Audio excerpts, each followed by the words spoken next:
Hello everyone, welcome back to my channel, The Courageous Walk. I am Jonelle Reynolds, and today we're going to be talking about having a right attitude. And so many of us are aware that our attitude is what can make or break any type of interaction. And so before we, sort of judge ourselves by, oh, I show up in all the right ways, or I'm a super positive person, I don't need to fix my attitude, I'm going to be authentic. I think it's more about, is your attitude right and appropriate for the circumstances that you're in? Because there's some circumstances where it's appropriate for you to be angry, where it's appropriate for you to be upset, and others not so much. So, one of the best ways to figure out your current status is to do a brief evaluation of how you show up. What is your attitude in the different interactions and situations that you're placed in? Are you a super positive person that regardless of what is thrown your way, you can find a positive in it, and that you can respond with a smile, with always a positive reframe, that regardless, you are just not moved? And if you happen to be that type of person where you are always positive and consistent across experiences, then good for you. For the rest of us who struggle with having a right attitude and being more on the positive end in most of our interactions, I think this conversation would be really helpful. I'm working through that same process, and I thought that we can all do it together. So as we think about our job, school, church, interactions with our family, friends, children, our elders, police officers, to, just a cashier in the supermarket, or when you go into the DMV, Department of Motor Vehicles, or, you're like call waiting as you're trying to get on to someone customer service who can help you solve a problem that you're having. All of those types of things. So think about those situations where you're more than likely to have a negative reaction. Let's start there, because when things are going well, it's easy for us to be in our best light. It's easy for us to be positive. It's when things are not going so well that we're more than likely to respond in a way that's not appropriate. So as you think about those situations, maybe pick one, from recent memory. And what was your response? How did you react in that situation? What were the feelings that came up on the inside? Was it anger? Was it disappointment? Was it frustration? Was it rage? Was it sadness? Was it joy? What were the range of emotions that came up for you? Was it mostly negative? Were you immediately finding flaws? Were you immediately jumping on, who should I blame for this situation? Right? So where are we going with this? Are you more likely to have a self-righteous sort of attitude as you're interacting with other people, seeing everyone else as having a problem and you sort of being the one who always knows or is in the right? Right? Those are all the things I want you to be thinking about. So these feelings and emotions come up. Now, just because they come up on the inside does not mean that they have to come out of your mouth.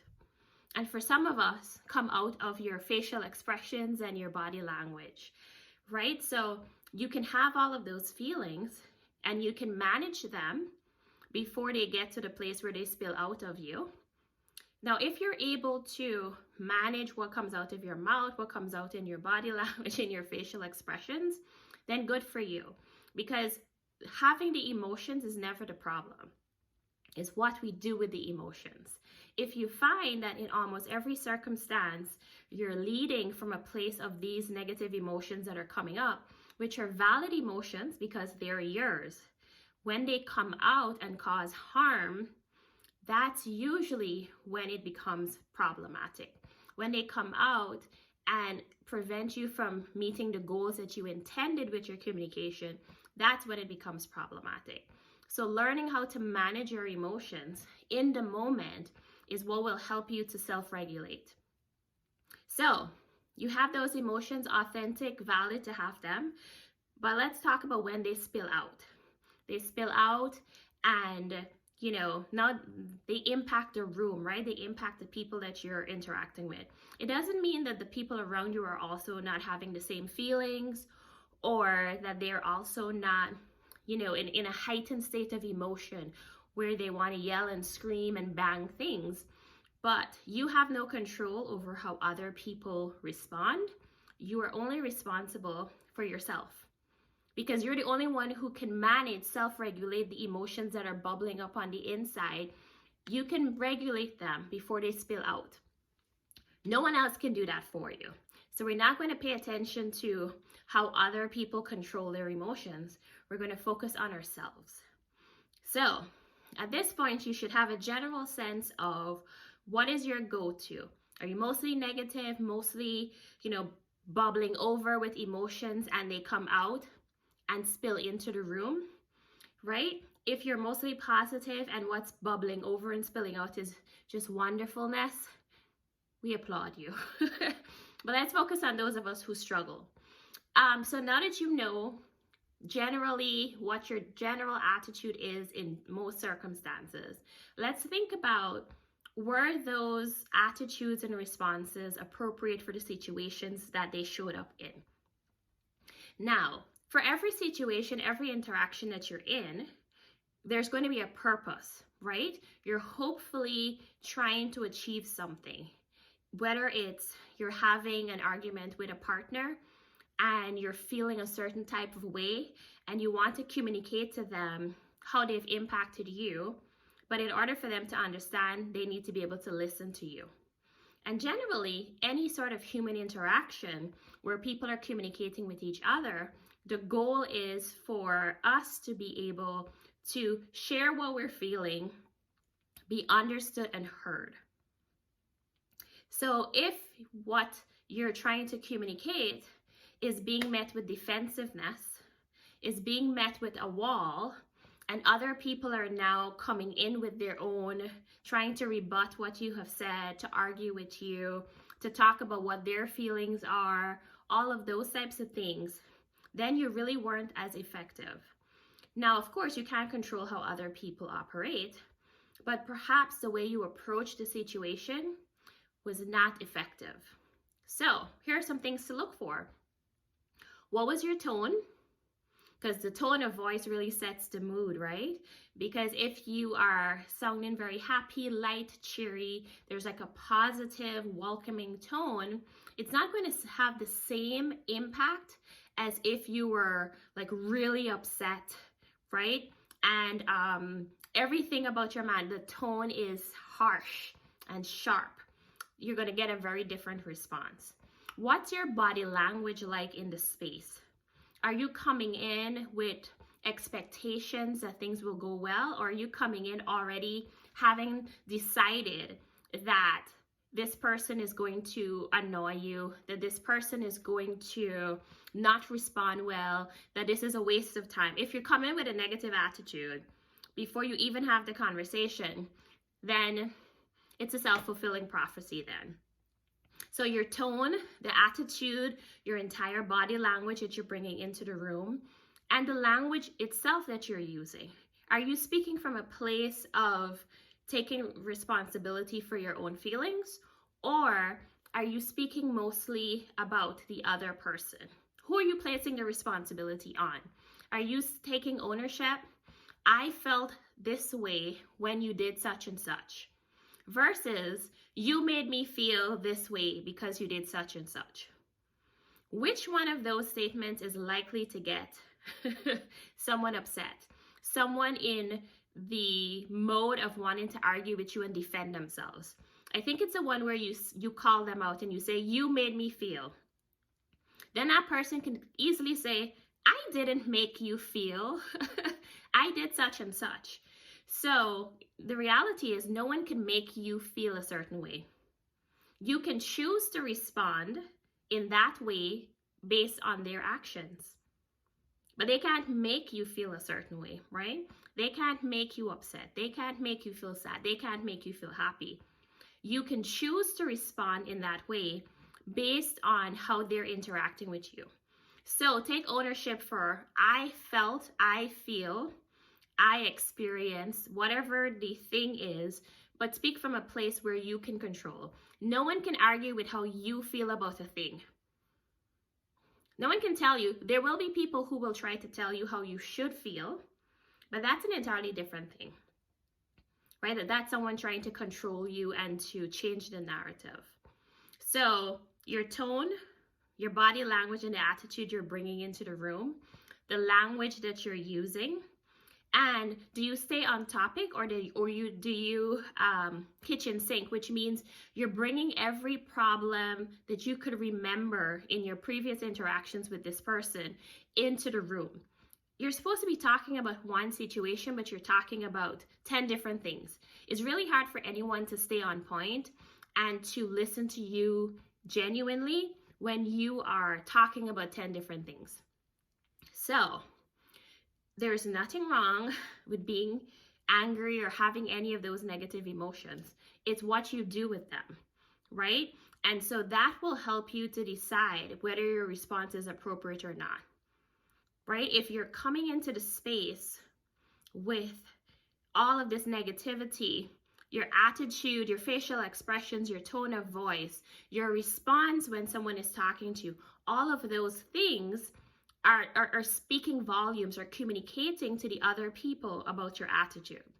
Now, if the goal is to be heard, to make a decision on XYZ, whatever the goal is, does your attitude help that goal to be met, or does your attitude prevent it from being met? If the answer is it helps the goal being met, then perhaps your attitude is right. If it prevents it from being met, because now everyone's arguing and talking about a million different things and not the sole reason for the discussion, then you were ineffective in meeting those goals. And then finally, right, so the first thing we talked about, how do you show up in a room, right? What is your current response, your current attitude generally? Then, is the attitude that you're bringing into spaces appropriate for the spaces that you're in? And now, are you open to feedback that will help you to correct and improve the attitude that you're working with? If you're not open to feedback, then you're going to be stuck where you are, and you're going to keep having the types of responses from people that prevent you from getting what you want. That's just the bottom line. So, being open to feedback, it doesn't mean when people give you feedback, you have to take everything that they give you and accept it as doctrine. But certainly, you can spend some time looking for consistency, looking for themes, looking for patterns, really thinking through, what they're telling you, the advice that you're getting, the observations that are being made, are they in line with what you know to be true of yourself, what you've heard from other people? Those are the types of things. Like, ask the questions. If you want clarification, ask them to explain more. When you're in the heat of the moment and you're feeling a certain kind of way, you're probably not going to be open to feedback in that moment. So if it means, you take some notes, and then when you're in a better attitude where your focus is not on the thing you're getting feedback on, your attitude, and you're in a better place, then you can go through them, focusing entirely on, I'm going through this to see how I can improve myself. Just recently, I would say like a week ago, I received some feedback in email form. I was not expecting feedback from this individual because I was just expecting you liked it or you didn't. Not a bullet list of areas of improvement. And I immediately was defensive, and I couldn't even read through all that was said. And it took me an entire week to finally go back and reread what the person said. And because I was in a different space, a different attitude, and I was more positive, when I read it, I was like, oh, this makes sense. Like, this part, I get why you thought that, but that was a mistake or whatever. And I was able to interact with the feedback, thinking through, like, well, what are some of my observations on this? Is this already on my list of areas to improve? And it was really fascinating to me how a week made an entire difference in my response to the same material. So when you get feedback, sometimes when you're already feeling a certain kind of way and you're sensitive and that's probably not the time to be processing through screening feedback. Put it aside and come back when you're in a different place where the intention of reading the information is to improve. So those are the 3 main areas that I wanted us to discuss today, right? Just checking out the attitude you currently have. Is your attitude appropriate for the circumstances that you're currently in? And are you open to feedback to make the change? You cannot make change. You cannot transform your life unless you're open to doing the difficult things that require change. And so that's all I have for you on this Sunday. Thank you all for stopping by and listening. I want you to remember to like, subscribe, and to click the notification bell so you don't miss any of my future videos. Have a good day. Bye.